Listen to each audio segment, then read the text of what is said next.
drapeaux tricolores, défilés, anciens combattants. Tous les 8 mai, la France célèbre la victoire des Alliés sur l'Allemagne nazie, le 8 mai 1945.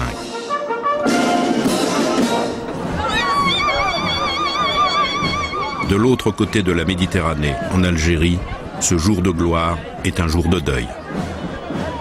À Sétif, le 8 mai 1945, pour avoir demandé l'indépendance de son pays, la population algérienne va subir une violente répression. Conduite par l'armée française, elle fera des milliers de victimes. Point de non-retour, blessure irréparable, cet autre 8 mai 1945 débouchera 9 ans plus tard sur la guerre d'Algérie.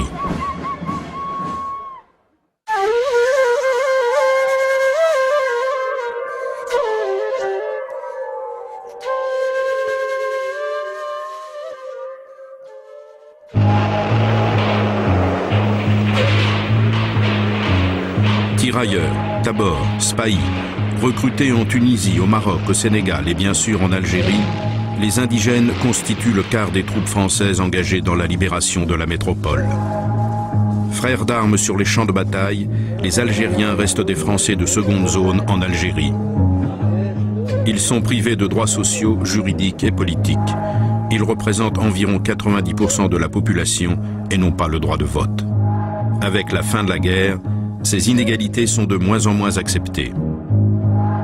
La population algérienne pense à ce moment-là, comme d'ailleurs beaucoup en Indochine, beaucoup à Madagascar, beaucoup en Afrique noire, au Sénégal par exemple, au Maroc, que le temps des colonies est terminé, que s'ouvre une nouvelle période, qu'après avoir battu l'Allemagne, aux côtés des Français, de s'être engagé en tant que soldat dans l'armée française, d'avoir contribué à libérer cette Europe du joug raciste et fasciste, il va y avoir une sorte de reconnaissance de ce sacrifice du sang donné pour la métropole. Il y a une sorte de volonté populaire à rentrer, à ouvrir un nouveau chemin vers l'indépendance à ce moment-là, ou du moins à sortir du joug colonial d'avant-guerre. Ce vent d'espoir qui souffle sur les colonies est encouragé par un climat international favorable aux revendications nationalistes. En mars 1945, 7 pays arabes sous mandat britannique créent au Caire la Ligue des États arabes et revendiquent leur indépendance. Un mois plus tard, les Alliés se réunissent à San Francisco. Ils s'engagent à tenir compte des aspirations des populations et à les aider dans le développement progressif de leurs libres institutions politiques. Le principe du droit des peuples à disposer d'eux-mêmes sera inscrit dans la Charte des Nations Unies.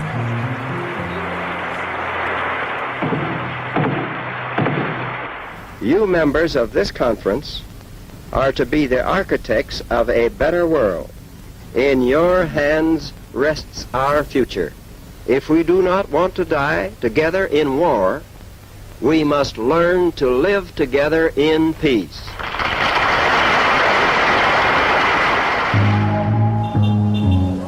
En Algérie, depuis la guerre, les mouvements nationalistes ont infiltré toutes les couches de la population arabe.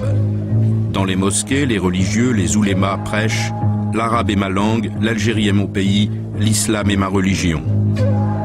Dans les villes, les citadins ont rejoint les AML, les Amis du Manifeste et de la Liberté, qui réclament l'égalité des droits entre Français et Algériens. À leur tête, Ferhat Abbas. Dans les campagnes, le parti le plus radical est le Parti du peuple algérien. Interdit depuis 1939, il a basculé dans la clandestinité. Son leader Messali Hadj revendique l'indépendance totale de l'Algérie. En avril 1945, il est emprisonné par les autorités françaises. Pour la France, qui tire sa puissance de son empire colonial, il n'est pas question de céder aux revendications nationalistes. Le général de Gaulle le réaffirme dès 1944, il ne faut pas que l'Afrique du Nord nous glisse entre les doigts pendant que nous libérons l'Europe. Mais les nationalistes algériens sont déterminés à faire entendre leur voix. Le 1er mai 1945, des membres du PPA manifestent dans toute l'Algérie pour demander la libération de leur chef, Messali Hadj. Redoutant des troubles pendant les célébrations de la victoire, prévues le 8 mai, le général Henri Martin, chef de l'armée en Afrique du Nord, opère des manœuvres à quelques kilomètres de Sétif, dans le Constantinois, le berceau du nationalisme algérien. Dans ce contexte agité, un peu partout en Algérie, Français et Algériens s'apprêtent à célébrer la victoire des Alliés. Du côté des dirigeants du PPA, le 8 mai est l'occasion de faire progresser à nouveau la cause qu'ils défendent. Étant donné qu'il y aura ici la présence des alliés, des armées alliées, des officiels, de la presse internationale, il faut marquer un grand coup. Et nous allons défiler le jour de la victoire pour faire de ce jour de la victoire notre victoire, celle du peuple algérien. Comment donner un éclat à cette manifestation? Il y aura des banderoles, d'accord, il y aura tout. Mais tout cela, c'est tellement commun, tellement ordinaire. Eh bien, que cela tienne. On prend du vert, du blanc et du rouge, et puis on se fait un drapeau. Je me suis permis de faire quelques esquisses. La majorité s'est déclarée pour celui-là, l'actuel. On a donné cet exemplaire à Saïd Abrani, responsable à ce moment-là de l'organisation du PPA, de diffuser à travers toute l'Algérie le modèle de drapeau à confectionner. À Sétif, le 8 mai 1945 est un jour de marché. Une ambiance joyeuse règne comme partout ailleurs. La ville était pavoisée, ça ressemblait à une kermesse puisque tout le monde affluait par groupe vers l'avenue Clémenceau où là devaient se trouver des manifestations en l'honneur de cette fin de guerre. Les gens étaient détendus, ils étaient heureux. Du côté des Algériens, on se prépare à défiler. Si la manifestation est autorisée, elle est toutefois placée sous haute surveillance. Interdiction formelle de lui donner d'autres couleurs que celle de la victoire. Vers 7h, 7h30, les gens ont commencé à se rassembler ici, auprès de la mosquée. On était devant la porte, les gens venaient, il y avait la police a exigé que tous ceux qui doivent participer à la marche doivent être débarrassés de leurs couteaux, de leurs matraques, de leurs bâtons, de ceci. Les responsables de l'organisation ont ramené les drapeaux des Alliés. Le drapeau algérien était tout petit et on l'avait placé au milieu. Il y avait un monde fou, moi je vous disais pas, je ne peux pas exactement vous dire, mais quand j'ai réfléchi, je ne sais pas, il n'y avait pas 5000, il y avait plus, il y avait peut-être 10 000. On s'est mis en route. Il y avait les porteurs de drapeaux et d'autres tenaient des banderoles où on pouvait lire « Libérez Messali, l'Algérie libre ».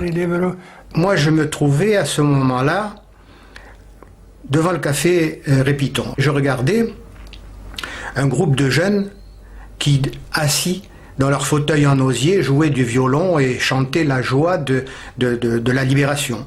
Arrivé au carrefour, la voiture de la BMPJ, qui avait à sa tête le commissaire Olivieri et 4 autres agents, tous européens, sont descendus, ont laissé passer les scouts, sont descendus armes au poing. Et ils s'élancent vers les porte-drapeaux. Ils étaient 2. Ils m'ont tout de suite attrapé. Ils m'ont empoigné pour m'enlever le drapeau. Et un jeune homme me l'a arraché des mains. Que Dieu ait son âme. Il s'est enfui avec le drapeau. Ils lui ont tiré dessus juste devant le Café de France. Après le coup de feu, immédiatement, c'était la fusillade. De tous les côtés, des balcons de tous les côtés. Quand ils ont tué le porte-drapeau, cela nous a rendus fous. Et on s'est mis à frapper les Français que l'on rencontrait. On entendait les fauteuils se briser, les guéridons voler, et puis ce bruit, ces cris, cette haine qui se manifestait de la part des Arabes qui refluaient. C'est à ce moment-là que je vois des Français ensanglantés, assis ou gisant par terre, effarés, apeurés. On se demandait ce qui nous arrivait. Et puis brusquement, le silence. À 13h, policiers et gendarmes ont repris le contrôle de la situation. Les manifestants algériens quittent la ville dans la précipitation, emmenant avec eux les blessés et les morts. La nouvelle se répand comme une traînée de poudre.